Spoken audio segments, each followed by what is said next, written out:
अब देखिए सवाल नंबर जो है 2, प्रश्नावली 5B का सवाल नंबर 2 लिखा है निम्नलिखित समांतर श्रेणियों में रिक्त खानों के पदों को ज्ञात कीजिए। तो यहाँ पर पहला सवाल है 2 और ये रिक्त खाना बना हुआ है और उसके बाद कितना लिखा है 26, यहाँ पर कामा भी लगा हुआ है। ऐसे सवालों में आपको ए पता होना चाहिए और क्या पता होना चाहिए, डी। ए और डी दो चीजें पता है तो आप कोई भी पद निकाल सकते हैं। ए और डी आपको याद करना है। तो सबसे पहले आप यहाँ ए बराबर कितना है 2 और ये कौन सा पद है 26 नंबर का, 1 2 3 तीसरा पद है। कौन सा पद है तीसरा, तथा हम लिखेंगे इसको तीसरा पद। तीसरा पद कितना दिया गया है 26 दिया गया है। तीसरा पद को क्या सूत्र होता है, एनवा पद क्या होता है a plus n minus 1 into D. एनवा पद का क्या होता है a plus n minus 1 into D. तो तीसरा है तो a प्लस आपने क्या लगाया था यहाँ पर a comma a plus d comma a plus 2d।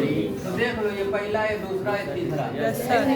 तो इसकी जगह क्या लिखेंगे a प्लस 2d। अगर सूत्र से भी निकालें तो a प्लस तीसरा बोल रहा है ना तो 3 माइनस 1 इंटू डी ये तो होगा तो 2d तो आएगा यहाँ पर। तो तीसरा कहें तो 2d, चौथा कहें तो 3d, पांचवा कहें तो 4d। तो तीसरा बोल रहे हैं तो a प्लस 2d बराबर कितना 26। a का मान रख दो 2 प्लस 2d बराबर कितना 26। तो 2d बराबर हो जाएगा 26 माइनस 2, 2d बराबर हो जाएगा 24। 2 तो इसको काट सकते हैं 12। तो d का मान हमको पता चल गया 12।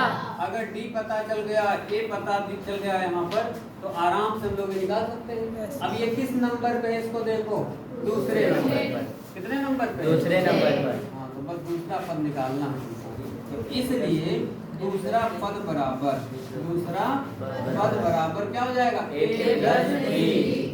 कम कर मान रखो a का मान 2 और d का मान 12 बराबर हो जाएगा 14। यही हो जाएगा आंसर। एक और सवाल देखिए इसी का, एक और सवाल देख लीजिए। दूसरा नंबर देख लीजिए इसका।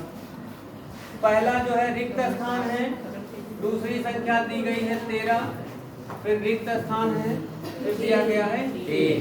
तो पहला पद हमको नहीं पता है, ये पता है नहीं पता कौन है दूसरा। तो दूसरा पता होने का मतलब पता है a प्लस डी।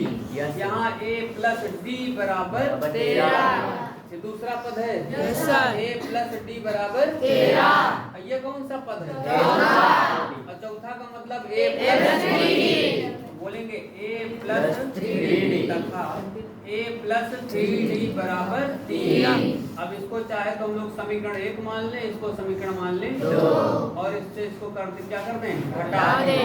ये माइनस ये माइनस ये माइनस ये वाला कट गया, माइनस का बचा 2d और इधर बचा 10 प्लस का है ना।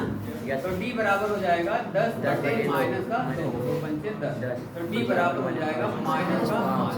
तो यहाँ पर d का मान निकल आया है। अब हमको क्या निकालना है, अभी पहला पद बचा है ना। तो पहला पद तो हमारा क्या होता है a होता है।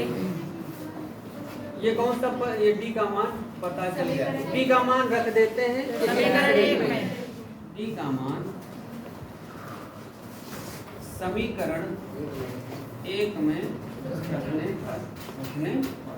तो 1 प्लस नहीं लगाओ माइनस लगाओ तो सीधा -5 बराबर 13। 5 भर जाएगा प्लस में a बराबर 13 प्लस 5 a बराबर कितना हो जाएगा 18। इस प्रकार जो है a का मान निकल आया है, यानी पहला पद। इसलिए हम लिख सकते हैं पहला पद कितना हो गया, पहला पद हो गया 18। अभी कौन सा बचा है तीसरा। अब हमको निकालना है तीसरा पद। कौन सा पद निकालना तीसरा पद क्या हो जाएगा a plus 2d। a plus 2d मान रख दो, a का मान 18, 2 d का मान 5, d का मान माइनस देखो माइनस। तो 18 माइनस 5 दूनी 10 कितना हो गया 8। तो इस प्रकार ये तीसरा और पहला पद लेकर आया। ठीक, नोट करिए।